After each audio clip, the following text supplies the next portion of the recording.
Good evening. I'm going to call this meeting to order at 7:32.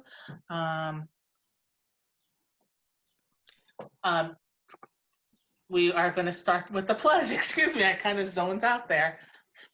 I pledge allegiance to the flag of of the United States of America and to the and republic to the republic for which it stands, one nation, nation, under God. under God, indivisible, with liberty liberty, and justice for all.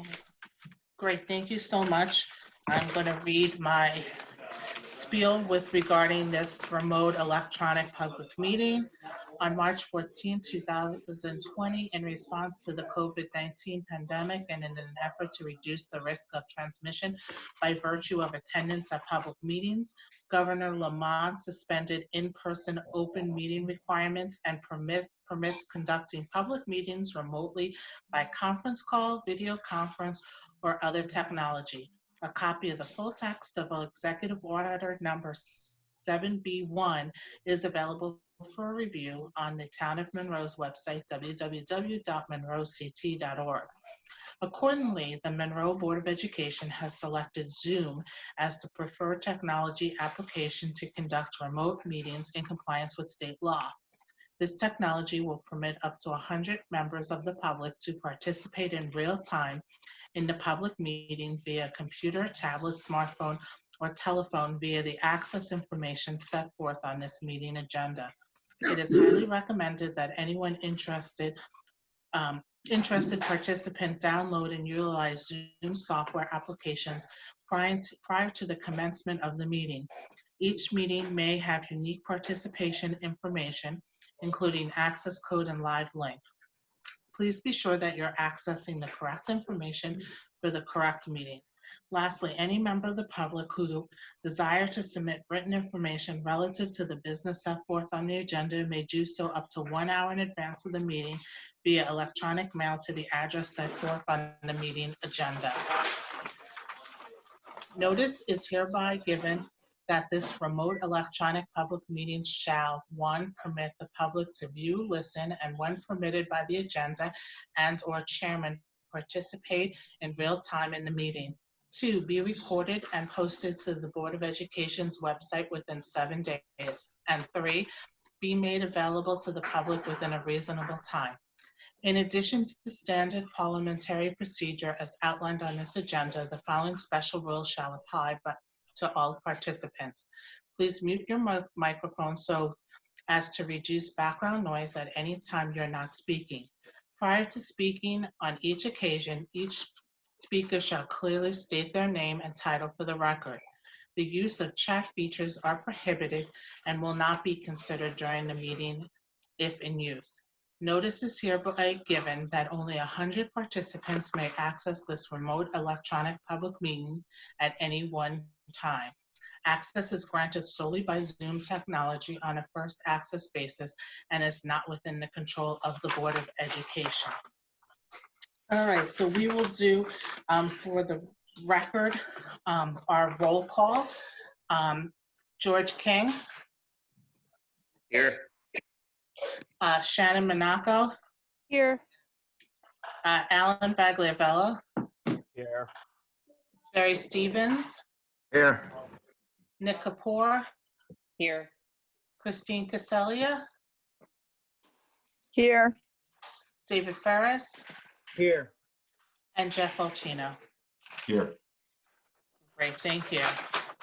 We will move on to the report of the chairman, and the first item is acknowledgement of donations.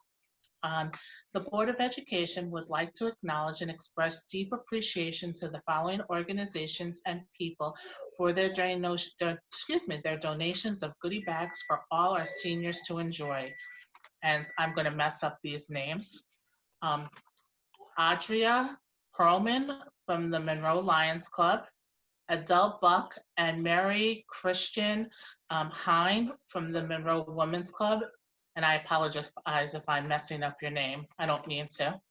Victor Yanissi and Jan Lawson from the Sippy Winsper American Legion Post 176 and Auxiliary, Roy Nealand of the Monroe Freemasons, Washington Lodge number 19, Ray Giovanni of the Monroe Chamber of Commerce, Katie Bailey of the Rotary Club of Monroe, Peter Julson of Dynamic Printing, Keith Escart, sorry if I'm saying it wrong, from the Digital Chameleon, and special thanks to Dave Wolf of the Monroe Rotary and Wolf Promotions for spearheading this effort to honor our seniors during this difficult time. So Joe, do you want to say anything? Yeah, thanks, Don. I really can't thank all these organizations, and especially Dave Wolf for putting this all together. I've worked really closely with Dave over the years.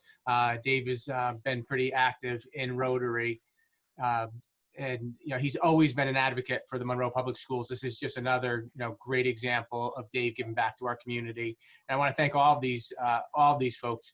Once all this stuff is put together, it's going to be a goodie bag going to the seniors along with a few other items. We'll get a picture to the board of all the things going into it. I know there's a Massic tumbler with all the kids' names on it, a laundry bag, a pen. I think the PTC is providing T-shirts for all the seniors.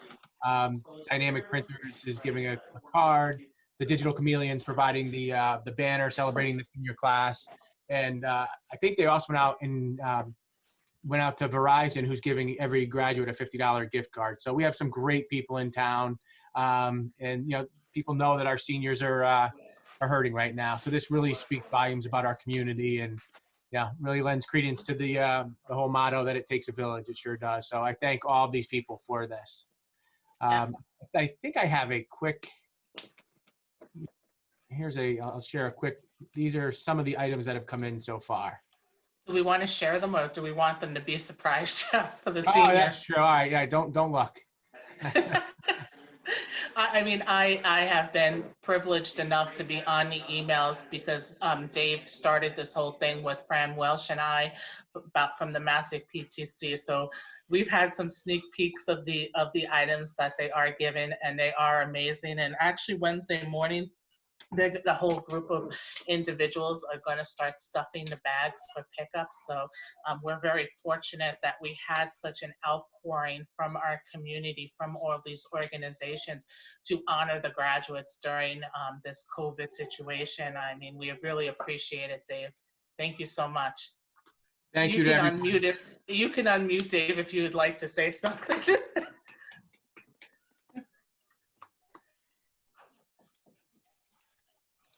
Hello? David, if you wanted to say something, go ahead. No, it's a pleasure to do this.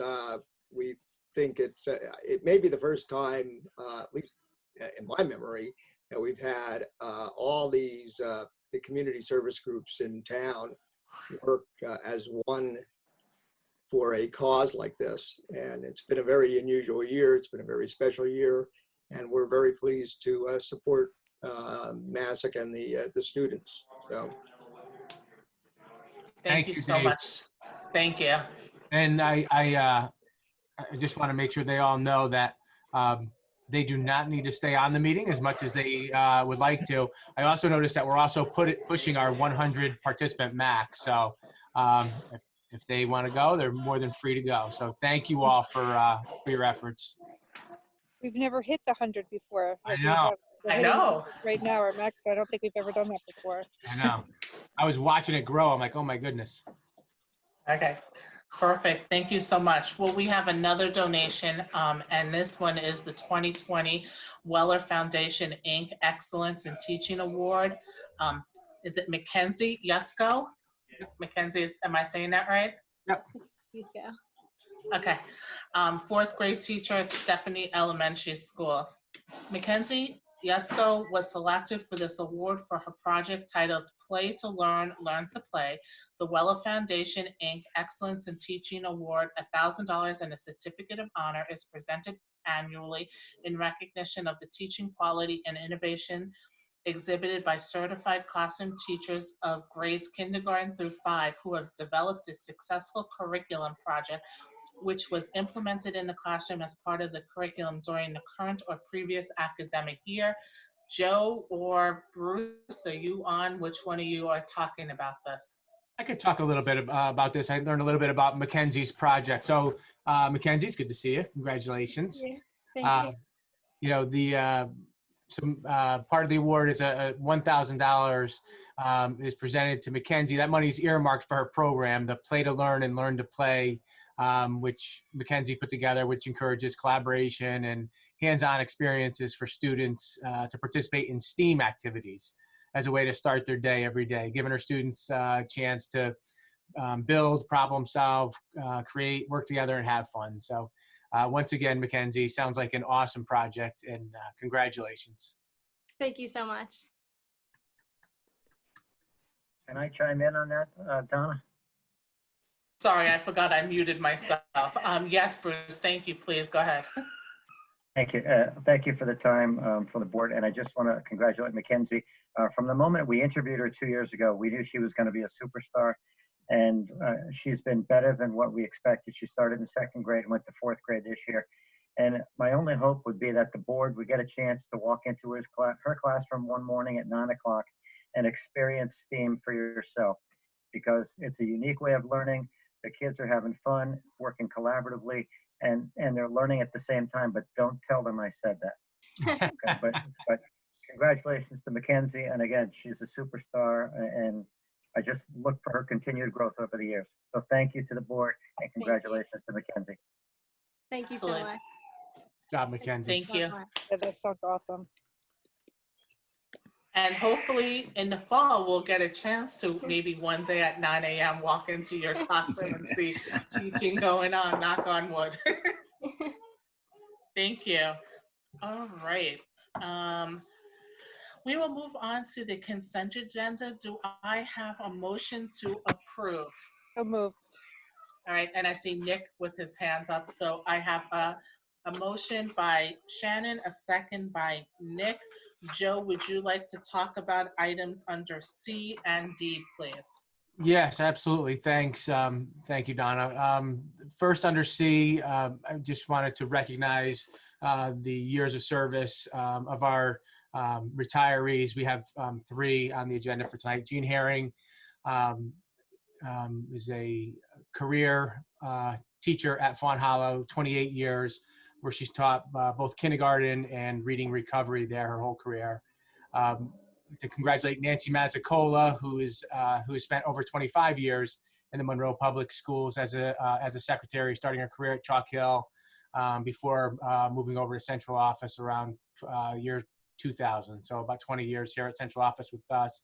Nancy will be missed. And then the last one is Steve Spielberg. Steve's been part of the Monroe Public Schools for quite a while. Kind of a fun fact for Steve. Steve actually ran the food service program at Massac in I think it was the late 80s when I was there, and I think even into the early 90s. Left for a while and came back as a security guard in 1999 and has served in that capacity since. So I wish Jean, Nancy, and Steve all the best, and I look forward to recognizing them as well as all of our retirees at our next meeting. The next group, I'm very happy. This is a what I've been saying, a shot in the arm, a piece of stability that we really need here, and that is notification of appointments of 4 really key positions to help kind of stabilize things and get us moving in the right direction as we pick up from COVID and move this district forward. Number one, I'm really been fortunate. As soon as I was named acting superintendent, one of the first phone calls I got was from Jack Ciccolini asking, whatever I needed, let me know or let him know, and he would be there to help out. So, so happy to have Jack serving in this capacity as the interim assistant superintendent. Jack's been started in Monroe in 1986. Jack and I were at Chalk Hill together in 1986. Unfortunately, I was a student and Jack was a teacher. Jack then went on to teach band at Massac in 1988, became the principal of Fawn Hollow in 2000, principal of Jockey Hollow in 2006. So the one thing I've always said about, the nice piece about having Jack around is he has a really good understanding of the entire district. He knows where kids are going. He knows where they've been. He's worked with them at all 3 levels. So it's awesome to have Jack there. The next is Darlene Fensor as our Director of Student Support Services. Really excited for both Darlene and Jen Parcells. I'll talk about in a minute. Both of them had like a 5.5 month job interview here with us. But Darlene started her career in Monroe as a paraeducator, actually in 1986. Left Monroe for a little bit to take a teaching position in Stratford before returning in 2001, where she taught second grade, became a special ed teacher in 2011. And then Darlene and I actually worked together at Massac when she became the instructional leader of special education in 2014. She did that role for a couple years until the assistant director of student support services opened in 2016. So she's served in that capacity since 2016. So like I said, it's been about a 6-month job interview for Darlene, who's taken over when Kay Moser left in December. And she's done an outstanding job. Has really put herself out there and continues to learn and grow with us. I'm really pleased to have Darlene on our team. The next is Lee Ansys as the principal of Fawn Hollow Elementary School. Lee has also spent her whole career actually in Monroe. She'll be starting her 25th year come July 1. Started as an 8th grade humanities teacher at Jockey Hollow, teaching English and social studies and serving as a team leader. She was a dean of students at Chalk Hill when it was the upper elementary school, consisted of 5th and 6th grade. Worked with Bruce over there at Chalk Hill for a while before becoming the director of the STEM Academy in 2011. So Lee was there, literally at its inception on day one. Lee was there and has made the STEM program kind of an envy of a lot of programs and a model for a lot of programs around the state, and really built it from complete scratch. So I'm really happy, and I know Fawn Hollow is going to be in very able hands. And I know Becky Kosciuszko is never too far away. She said that. And the final one I'd like to talk about is Jen Parcells as the Assistant Director of Student Support Services. Jen started her career in Monroe as a special ed teacher at Jockey Hollow in 2000, transferred to Massac in 2005, and became the transition counselor in 2011, working with our students, giving them life skills in the transition program, and actually won the Teacher of the Year in 2015 as a transition counselor. Jen became the special education instructional leader when Darlene left for central office in 2016. And as you know, she's been serving as the interim assistant director of student support services since December. So we're very excited to have all 4 of those people on board. Great, thank you so much. And I'll just tease Jack Ciccolini too. I was in high school in 1986 also. All right, so I have a motion to accept the consent agenda by Shannon, second by Nick. Any discussion? Yes, Shannon, go ahead. Congratulations to those 4 new appointments, and congratulations to the Monroe School District on those 4 new appointments. We're so fortunate to have you on this team in your new capacity, and I'm looking forward to seeing what the future holds. Absolutely, thank you. Anybody else? All right, hearing none, all in favor. Christine? Yes. David? Aye. George?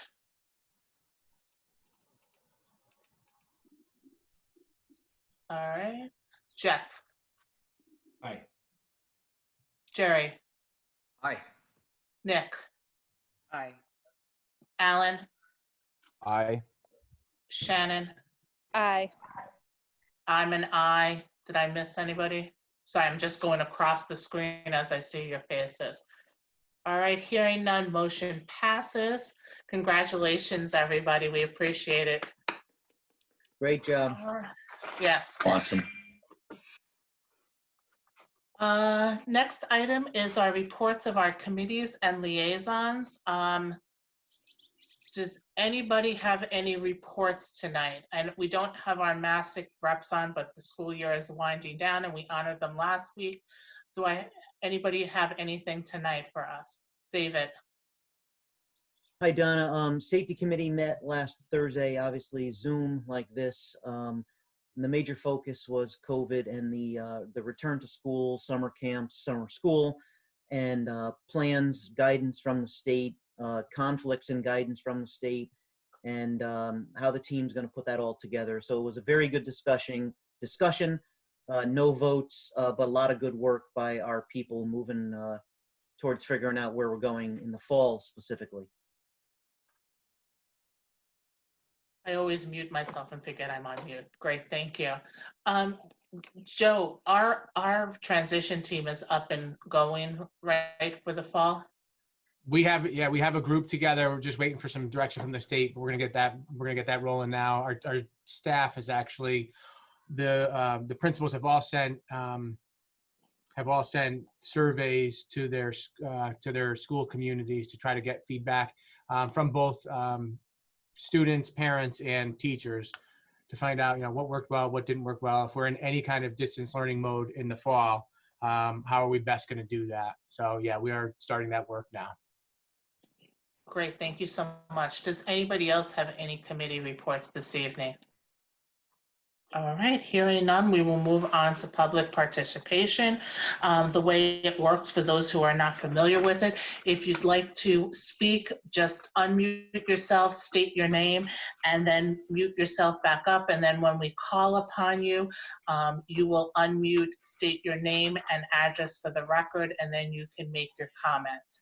So if anybody would like to speak, please unmute now and just state your name for me. Jen Aguilar. Okay, thank you. Anybody else? Teresa Olier.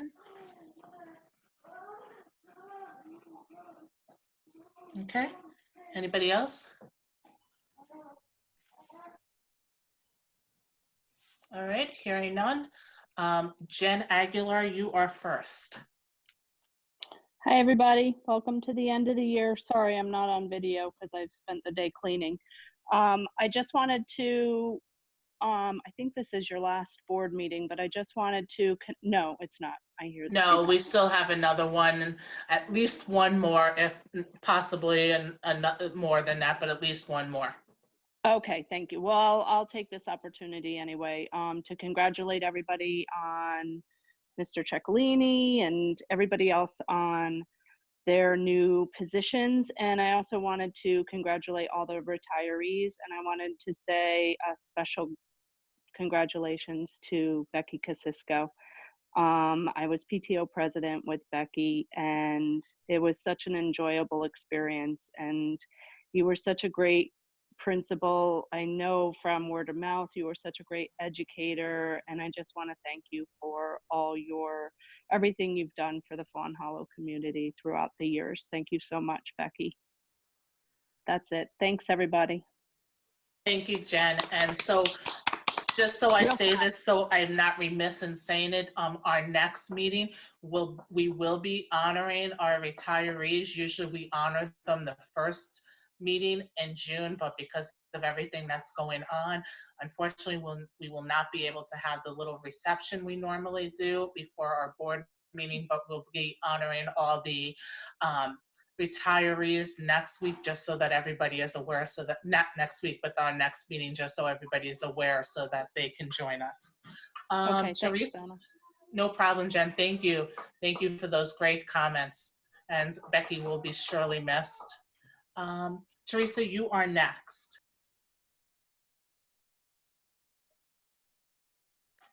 You have to unmute. I thought I was getting good at this. Guess not. Like, I'm sure you don't want to see me either, but I'm here.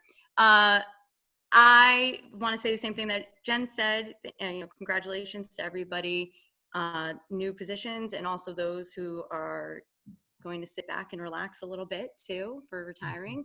I personally would like to give a big congratulations to Ansys. I don't want to get emotional, but Lee has been very instrumental in my children's education, and she will be sorely missed. And a replacement would be hard, and our STEM children really have benefited by your leadership and your caring for them. And it's a very important job that you did. And so thank you. And I'm sad because Fawn Hollow is one of the only 2 schools we are not at in Monroe. So, but best of luck. That's it. Thank you, Teresa. We appreciate it. And she has been very instrumental there. I've had 2 go through STEM myself. The first one actually was the first year STEM started as the 6th grader, and she's done a phenomenal job there. So I'm glad other people recognize that too. Thank you. Yeah, we were the first, we had an 8th year the very first year as well. So yeah, we've gotten to see the last 10 years of STEM grow, and it's just been, this is my 3rd one now. So 3rd one going through STEM. Great, thank you. All right, thank you so much. Joe, you are up as the report of the acting superintendent. Thanks, Donna. I'm just going to share my screen. This is so this is really difficult. It's you know, I really you know, we've been tasked with you know, finding reductions. And I guess before I begin any of this, I want to first you know, definitely want to recognize both the teachers union and the administrators bargaining unit, who have already come to me and said that, you know, they would be willing to sit down at the table, and hopefully we're going to have some conversations this week, because as we know, you know, our most recent reduction from the Board of Finance was at $1,038,000. A lot of that represented the contractual increase in salary from, you know, this year to next year.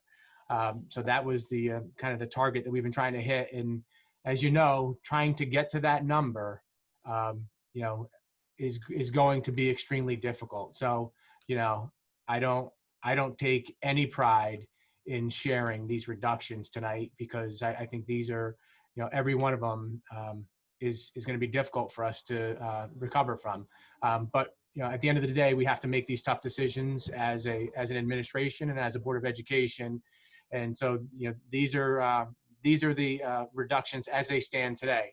You know, I spoke to a number of staff members today, especially folks that are going to be directly impacted by this. And the words that I kept using were cautiously optimistic. I'm cautiously optimistic that, you know, we can try to avert some of this, because we know that a lot of these are programs and services that have taken a long time for us to get into the Monroe Public Schools, and we're starting to see some of them pay pretty nice dividends. And you know, here we are, you know, just a few years later, having to, you know, potentially undo some. So I hope we can avoid that.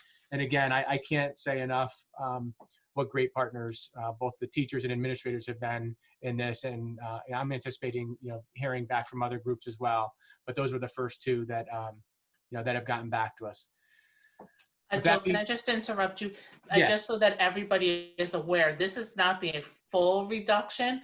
We've already talked a little bit about the other 2 reductions. This is just the reduction that the Board of Finance made, and the proposal to do that. We will, just so that the public knows, these are not final. We're not voting on these tonight. We will be voting later in June.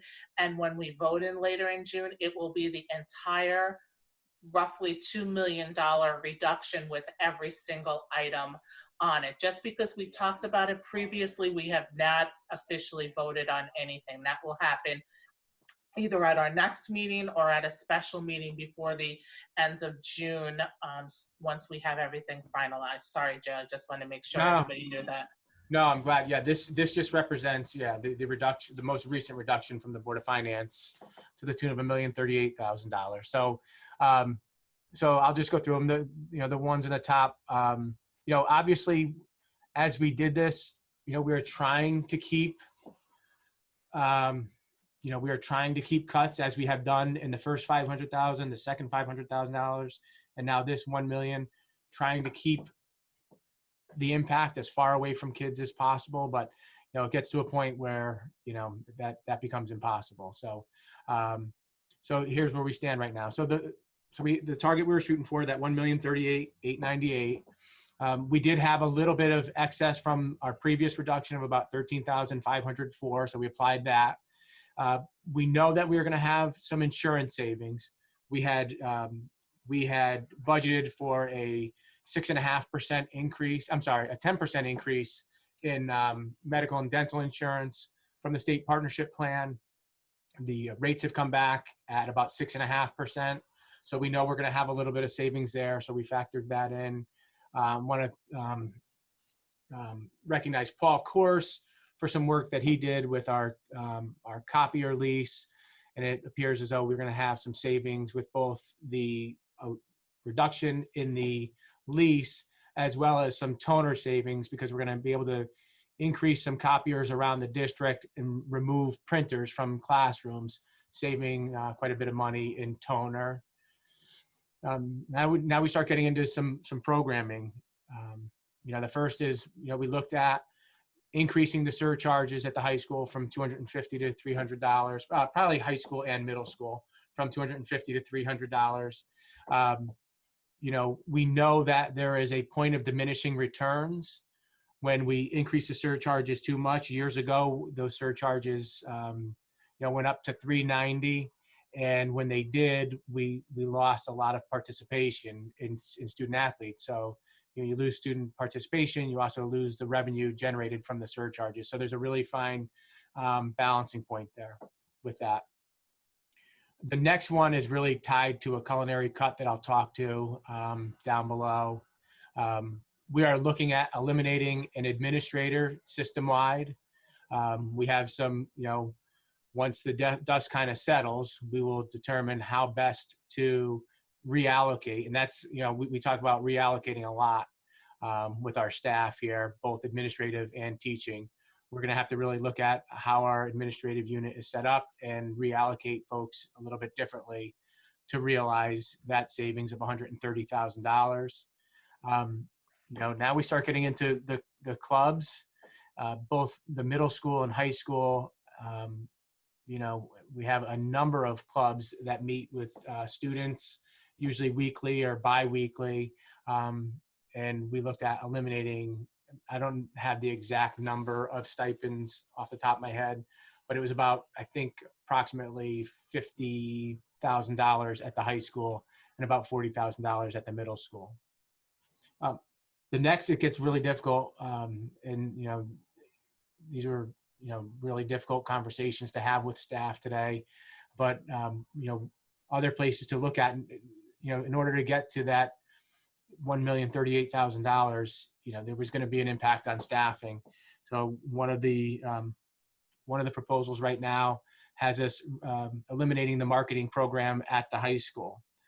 Now, eliminating the marketing program at the high school has a residual effect on other teachers in the district, where someone would bump into a particular, the marketing teacher would bump into the social studies department, and a social studies teacher at Jockey Hollow would ultimately be displaced. Another conversation came with the culinary program. We know coming out of COVID, running culinary is going to be very difficult as it is. Again, this is something if it does come to this, I hope we can get this back. I know this is a passion for a lot of kids, but we would be eliminating the culinary program at the high school. And that's where those culinary supplies obviously up top come from as well. The next one would be a library media specialist. And again, I say that this is a district-wide position because this would be reallocating our existing library media specialist to get coverage at all of our schools. It was only within the past, I'd say, 3 or 4 years that we were able to finally get a library media specialist at each school. And those library media specialists, they touch every single kid in a building. They do the library program for our kindergarten to 2nd or 3rd grade students, and then they do our digital citizenship curriculum with all of our students in grades 3 through 5. So they see a lot of kids over the course of the day. And again, we'd have to reallocate, just like the next one, we are looking at a reallocation of music district-wide and the reduction of a music teacher.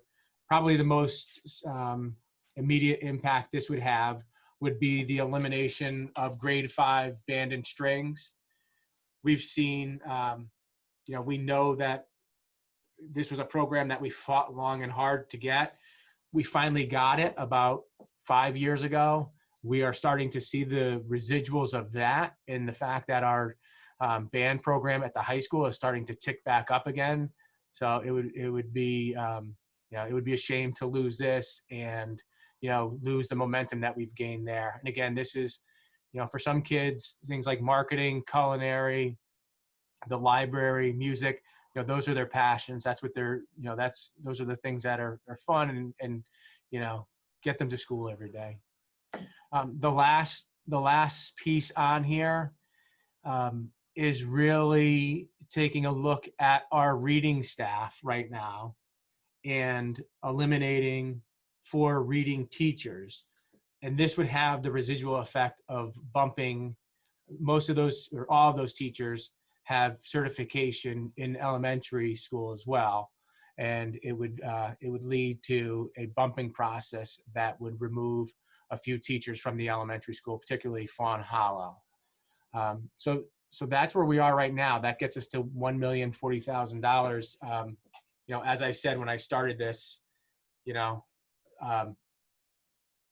was a hard weekend to sleep, knowing that I was going to have to present this today. The one piece that did give me some solace through all this was knowing that there may be some relief coming. That I know that our teachers and our administrators and all of our staff throughout the whole district, they care about kids, and to know that they're willing to come to the table to talk about some of this stuff is really encouraging. So I do remain cautiously optimistic. I would love to eliminate from this list a lot of things. So I'll leave it at that for now. Great, thank you, Joe. We're going to go ask the board members if they have questions. I think, though, that, as Joe said, we are cautiously optimistic. And this is really I would call it a worst case scenario if the things that we're trying to work on do not pan out. So, hopefully it does, and we won't need to resort this drastically to this list. Does anybody have from the board questions? I'm just going to go down as I see you. Jerry Stevens.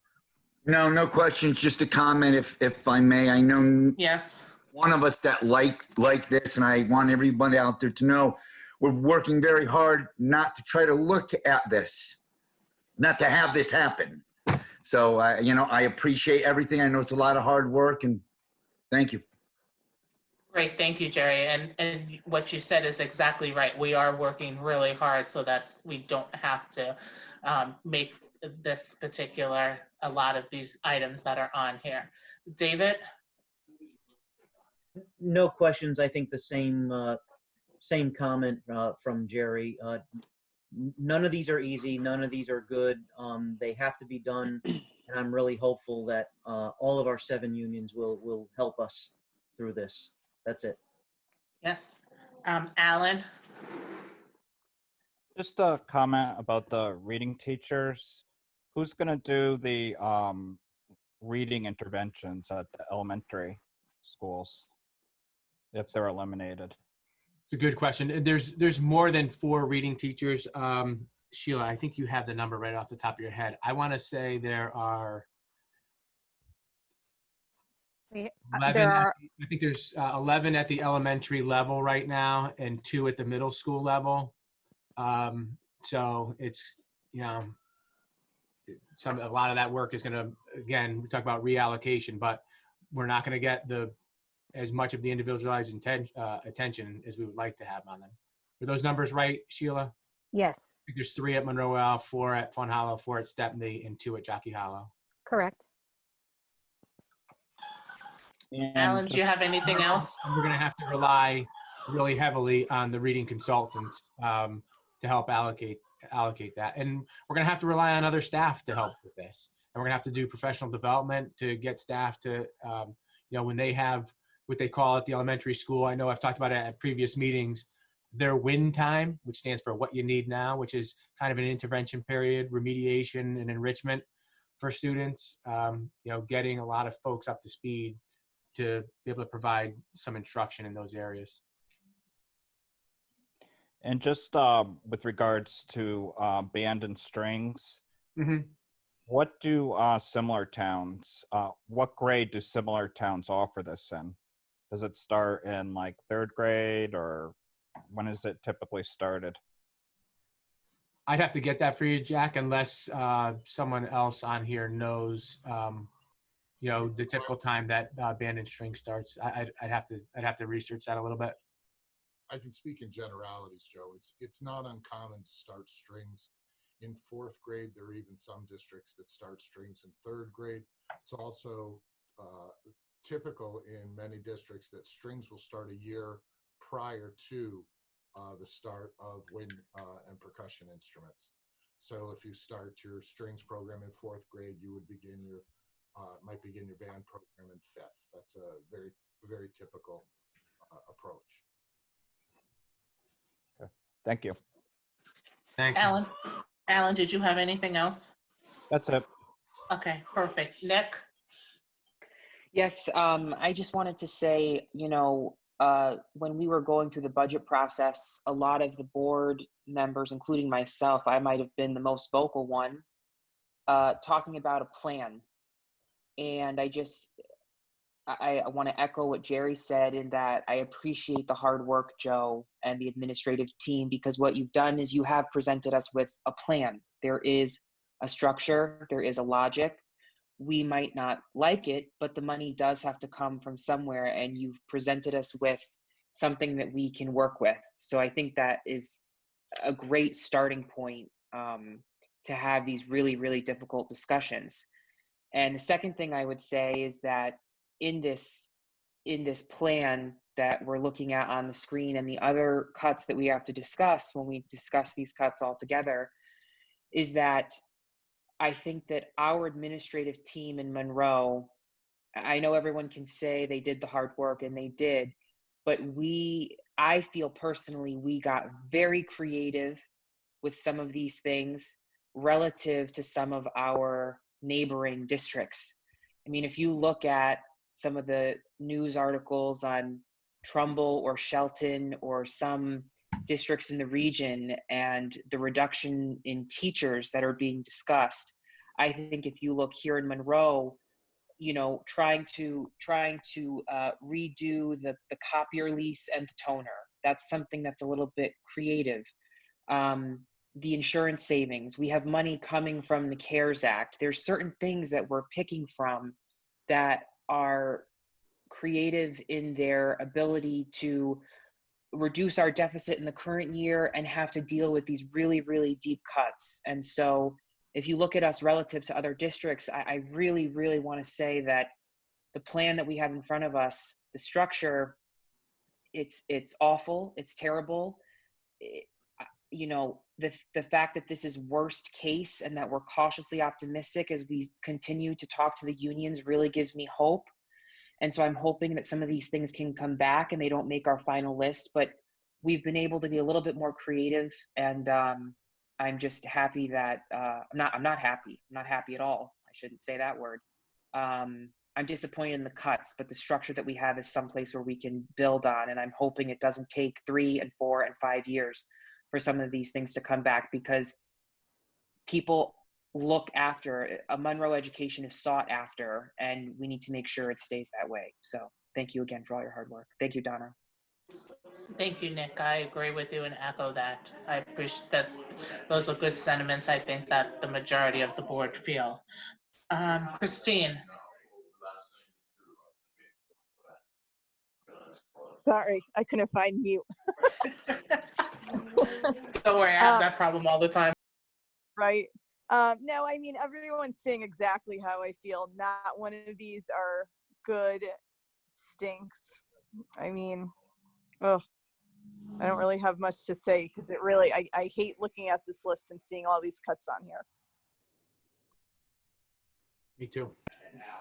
Thank you, agreed. I mean, they're very difficult. None of them are ideal. All of them are gonna hurt. All of them are devastating. I think everybody can say here, all the board members, and I'm sure our administrators, nobody wants to have to make these cuts. They're devastating cuts. We're really working hard to try not to make some of these devastating cuts, but yeah, I mean, it's gonna be painful, and it's a position that I'm sure none of us wanna be in.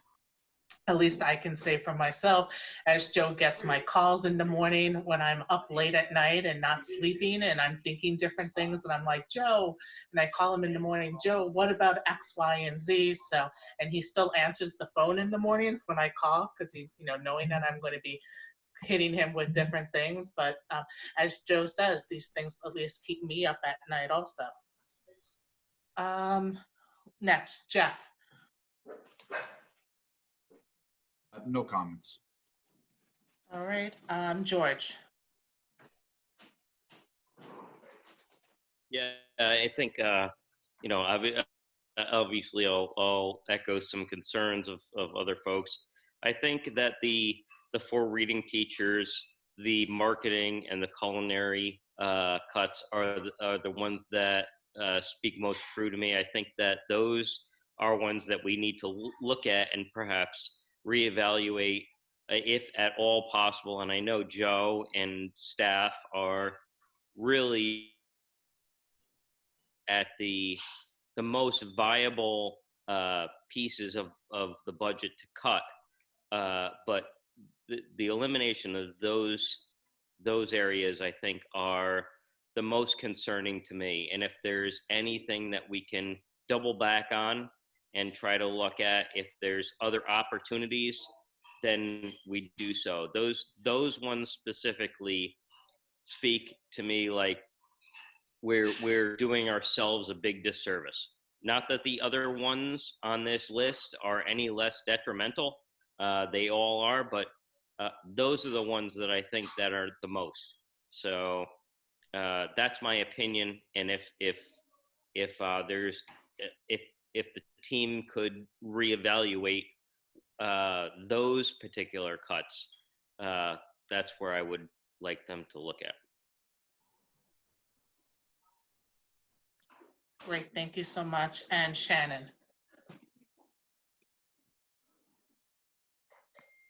Hi. Okay.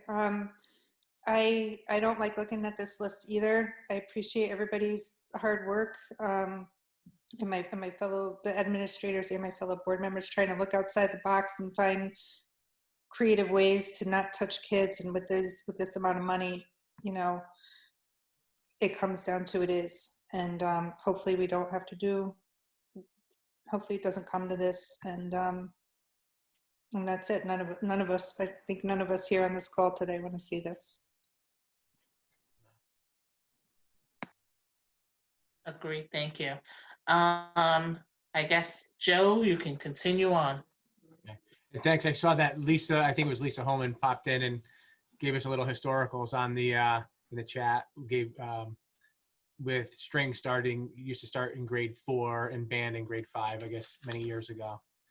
Next, I'm going to turn it over to Ron and Darlene for both the finance update and the special education update. Ron? Thanks, Joe. Donna, before I get into my finance update, I just wanted to, give big kudos to Joe on all the hard work behind the scenes and putting that list together. It was a painful process, but he has a habit of starting a meeting at 11:30 in the morning and running it until about 2:30, 3 o'clock in the afternoon. And I think he heard me complain more than once, when are you going to serve lunch? But it was a tough process, but a process that was not taken lightly by Joe or any of the other administrators, Jack and the principals. They did a phenomenal job. So I just wanted to mention that. Thank you so much. So the Joe, if you could put up the, I have a revised budget report dated today. So if you can disregard what was in your packet, because when I pulled the report, there were actually some voided checks that were not picked up in the report. So there's a couple of flaws in it. So the updated report that Joe's showing on the screen now is the report I'd like to discuss. So it's relatively unchanged from the report in your package with the exception of special ed. So Joe, if you could go to page 7. I'm sorry, page 9. And the major changes were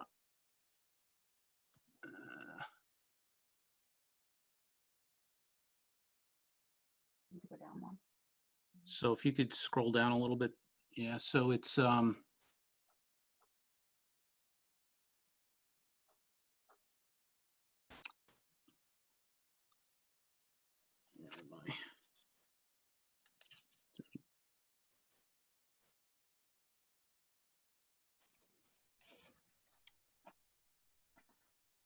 I'm sorry, Joe. I think it might be on the next page, actually.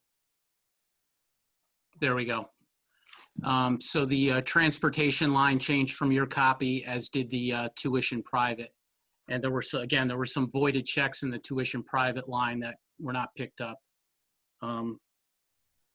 So overall, the projected deficit is at, instead of the 420 that your report is showing, it's 478.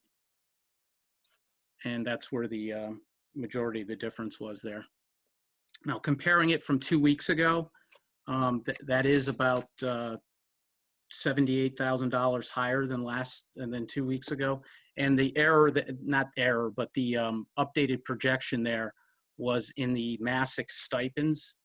The projection 2 weeks ago did not account for the lost revenue in the athletics. So that's pretty much, I don't know if anyone has any questions. I have one question and I'll open it up to the board about how many, I know you guys are working and it's going to take a while for purchase orders to be closed out because it typically does take a few months after the fiscal year ends. How are we doing on that process of closing out the purchase orders? So we're probably, you know, we're ahead of the game because we've been able to close out a lot that we, you know, but we've got a couple weeks left on it. Mm-hmm. And I'm sure we're going to be closing them out in July and August too. They don't all get closed out by June 30th. Okay. Does anybody have questions? I'll start with Jerry. No, I'm all set. David? No. Alan? I'm all set. Nick? Just a quick one. Ron, so the deficit keeps moving, which we know is going to happen based on things coming in and out. But when the Board of Finance adopts the budget tomorrow night and they are using money from the undesignated fund to keep the mill rate amongst other cuts to keep the mill rate at 0, is the deficit of the Board of Education included in? It is. And it was estimated at that time, Nick, of about 500,000 was the projected. Okay, so 500,000 is included in the number that they're going to adopt tomorrow night. So if it goes above 500,000, then the undesignated fund would come under 2 million. So because they're leaving 2 million in there, right? Correct. So I just want to make sure, and perhaps you can't answer this, but I guess I don't answer this, but I'm just putting it out there that if $500,000 is budgeted in the budget that's going to be adopted tomorrow night for the Board of Education to cover its deficit in the current fiscal year, and in the next 4 weeks, we go over $500,000, I just hope that there's still a commitment from the town to cover whatever deficit may come in the current year, even if it's over the number that's been budgeted in the budget that will be adopted. That's just a concern of mine because, you know, these numbers can fluctuate. It's not anybody's fault, the fluctuations, it's just the nature of the invoices and the way things move. I just hope that if the 478 goes over 500, that we're still going to have a commitment from the town to cover the deficit in the current year. Yeah, and I don't want to, you know, never say never, but I don't think it's going to go in that direction. Oh, okay, But, you know, I just don't say anything else. Just wanted to put that on the record. Thank you. Thank you, Donna. Thank you, Ron. Thank you, Nick. Christine? Nope, I'm good. Jeff? No questions. George? So Ron, you don't think that we're going to see any like surprise invoices from now through the end of the fiscal year, right? I don't. What did happen in the last couple weeks, some invoices were received that kind of got missed during the middle to latter part of March. Yeah. Either we didn't receive them or they just, you know, they got missed or whatever. So there was some cleanup there, but I don't anticipate that for the balance of the fiscal year. Obviously, it's one thing to shut down a PO, right? But if orders are still being placed against that PO, or if, you know, invoices are still being received against that PO, then that's another story, right? So you feel like we have a good handle on what our latest estimates are today, and what they'll be through the end of the year, and we don't expect to be out of line, so to speak. I would say that's an accurate statement, correct. Okay. All right. Okay. Anything else, George? Are you good? No, I'm good. That's good. Shannon? I don't have any questions. All right, great. Well, then we will continue on. So, Donna, I will Yes. get a revised, I'll make sure you guys get the revised report and we'll get it on the website also. Perfect, thank you. I appreciate that.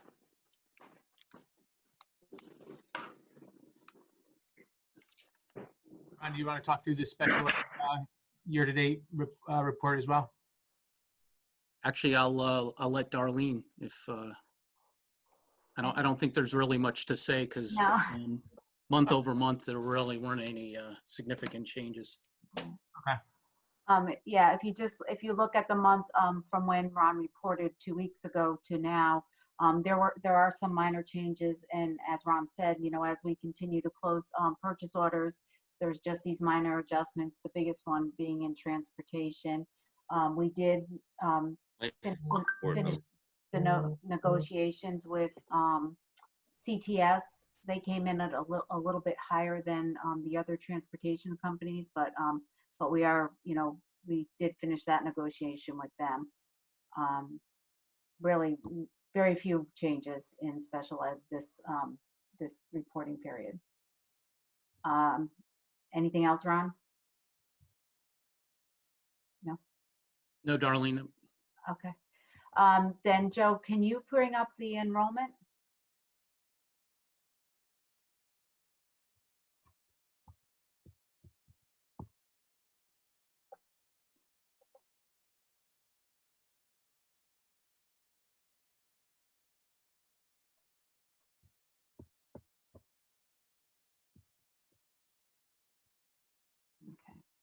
So then for the enrollment for May, we had one student who had withdrawn earlier. I believe probably March or April, maybe even February, but she returned. So that new student registered was someone who withdrew and then returned.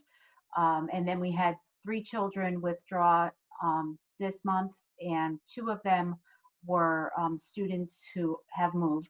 And then 1 student who has chosen the parent placed them in a different program due to COVID, a program that could accommodate him better. So, but he also will be returning when we get back to school. So.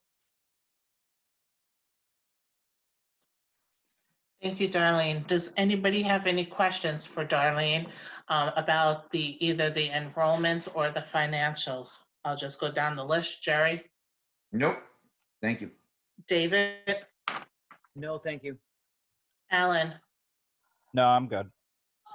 Nick? No, but congratulations on your appointment tonight, Darlene. Thank you, Nick. Christine? Nope, I'm good, thanks. Jeff? No questions. George? No. And Shannon? No. Great, thank you. All right, Joe, you are back up as to high school graduation planning update.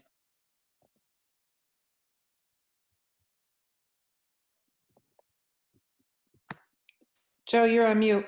Yeah, Joe, you're on mute. Haven't done that in a while. Yeah, just really quickly. I don't know if anyone had a chance to watch anything from News 12. I have the clip. I'll forward it ahead to you. But apparently we have a budding actor, movie star amongst us. Jake Greenwood was interviewed today by Channel 12 just to go over the graduation plans. I know there was some some unhappy people with graduation. And it's really around the state because people want the traditional graduation. Trying to explain to people that it's the executive order that rules, what we can do. And right now, the executive order for May and June is still no social gatherings of more than 5. I'm sorry. No social gatherings of more than 5, at least as it pertains to graduations.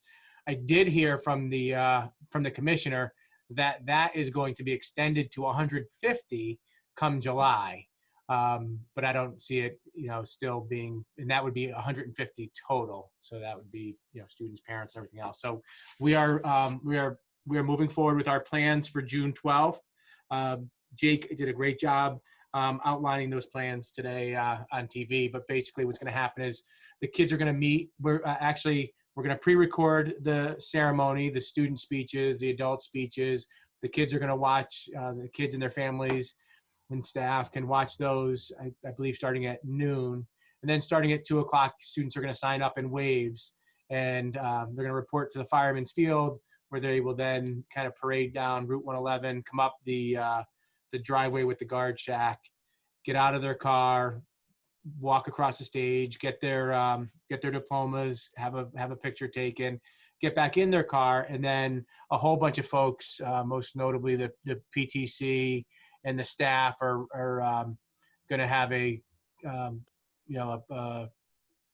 line of memorabilia and Don't give too much away, Joe Cobza. I won't. I'll stop right there. So that's where we are. I just wanted to give everyone the heads up. I know there was some people upset, and they're sending pictures of other graduations in places like Texas and Alabama that have way different rules than the ones that we're filing right now. So right now we're dictated by executive order for what we'll do. But we are, I want to take my hat off to Jake and his team at the high school for really giving this a lot of work and a lot of thought, and also a lot of thanks to the PTC for, I know it's going to be different, but it's going to be special. And that's the important thing. Absolutely. And just for people who don't know, where is celebrity Jake? He's somewhere out there, but he has worked so hard and got so many people together, the PTC, staff members, other volunteers. Our first meeting was last Tuesday of this group trying to do special stuff that we don't want to spoil, so they can be special surprises for the graduates and their families. We have another meeting tomorrow. We are trying to make this as special as possible. And Jake, do you want to add anything? I mean, to your point, I don't know how much we want to say, because I know everyone's working hard. More than anything, just heartfelt thank yous to this community, to all the people that you You talked about at the beginning, Dave Wolf and all the community members who came together for some gifts for the kids. You've got people beyond mention that have contacted and just said, whatever you need, whatever you need, whatever you need. That includes the police department, fire department, local business owners. So it's going to be a community affair. I'm super proud, and I'm glad that some other schools have recognized in communities, and that they reached out to ask about our plans for the news, because I think that shows that we're on the right track. So, and I appreciate your support, honestly, to the board. Has been nothing but supportive of every single step we've taken, and that means a lot to us. It's allowed us to get this put together. So thank you for that too. Great, thank you. And even Bill Batard did a great article last week in the Sun on that whole plan also.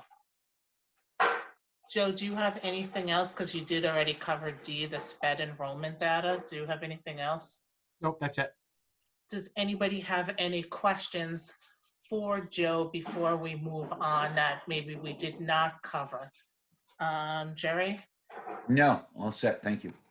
David? No, all set. Alan? All set. Nick? No, thank you. Christine? All set. Jeff? No questions. George? I'm good, thanks, Don. And Shannon? No questions. Perfect, great. We will move on to old business. First up is a curriculum, second review, vote anticipated. This is the new course / materials, which is the AP Human Geography class that Ian Lowell presented last time. So we have 3 sections to it. We have the AP Human Geography presentation, the curriculum proposal, and the materials proposal. This is, if everybody remembers correctly, this is us approving this class. And then when we have the money available, because this is going to need some supplies, we will move forward with this class, but we wanted to, Ian wanted to get this approved so that when we can move forward with this, when the funds are available, we'll be all set to go. So do I have a motion to approve this new course and materials for the AP Human Geography class as presented? Alan, thank you. I have Alan and David. Any discussion on this? I'll just go around. Jerry. Nope, all set. Thank you. David. Just with the qualifier that you said, when we have the funds available. Correct. Alan. No, I'm all set. Nick. I just want to say thank you to Ian for all his hard work. I'm really happy to see another AP course be added to our catalog when funds are available. The textbooks, it's really the textbook companies, but I'll leave that for another day. I think it's really important for not only our district, but for our catalog and our curriculum to add AP classes. I know they've been in high demand over the last couple of years. A lot of students like to go into college with some credits that they can apply, that they can transfer in if they do well enough on the test. And I think this course in particular hits a very interesting group of students that, you don't have to be very quantitative. You might not take AP Calc or AP Stats, with something like this, with anthropology, with culture, with sociology kind of all rolled into one. This could really apply to a particular student. And I think it's a really, really fantastic addition to our catalog and for the students to take. So thank you again for your hard work on this. Thank you, Donna. Thank you, Nick. Christine? What's up? Jeff? No questions, Donna. George? Just want to make sure which course this is that we're voting on, because there were a couple that were presented at the last meeting. Right, this is the AP Human Geography class. Okay. Is Ian on? I'm sure he is, but I can't see him. I am. Hello, Ian Lowe. Hi, Ian. So which one is this one, Ian? Sorry.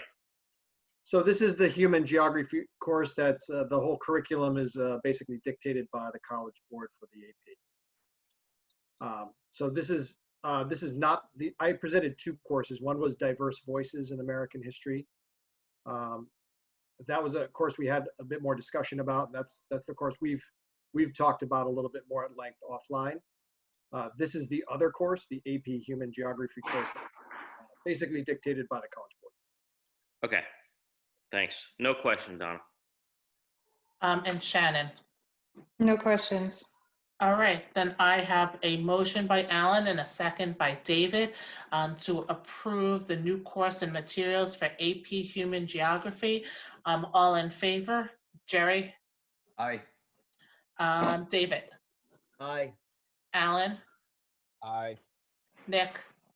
Aye. George? Aye. Christine? Jeff? Aye. Shannon? Aye. And I'm an aye also. Thank you, motion passes. We will move on to item B, which is policy second review, vote anticipated. Do I have a motion to approve policy 3000, concept and roles in business and non-instructional operations as presented? Here, Donna. Thank you, Jerry and Nick. I have a motion by Jerry, a second by Nick. Any discussion on these changes that we discussed last time? I'll start with Christine this time. We'll change it up. No questions. Dave? No. George? No questions, thanks. Jeff? No questions, Donna. Jerry? No, all set. Nick? Nope. Alan? No, I'm all set. And Shannon? No questions. Great. So I have a motion by Jerry, a second by Nick to approve policy 3000's concept and roles in business and non-instructional operations. All in favor? Christine? Aye. David? Aye. George? Aye. Jeff? Aye. Jerry? Aye. Nick? Aye. Alan? Aye. Shannon? Aye. And I am an aye also. Thank you. Motion passes. We will move on to new business, which we don't have any. Does anybody have anything before we move on to adjournment that we missed? All right. Donna, Yes.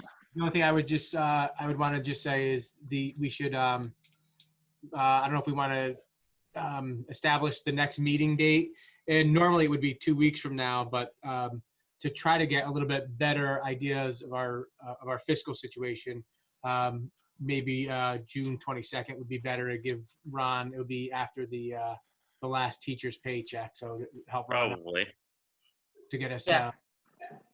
Is everybody okay with moving our meeting instead of having them on June 15th to move that to June 22nd so that we would have a better idea with everything, and also hopefully have everything finalized for also a final vote on our 2020-21 budget at that time too? I think it makes sense. Okay. Yeah. Does anybody have an objection to it? No. Okay. All right, so then we'll establish that as our next meeting, which is June 22nd. All right, anything else? Thank you, Joe, because I totally forgot about that, even though we talked about it earlier. Alan? Yeah, I just had a question about the diversity class. Is that going to be on the next agenda? The one that Ian Lowell discussed at the previous meeting? Joe, Yeah. that's you. Yep. That was my plan. I know there were some questions last time. Wanted to give Ian some time to work through that and work a little bit offline. But I would like to get that back up on June 22nd. It seems like it would be a very pertinent topic, and especially in light of what's going on around the country. Absolutely.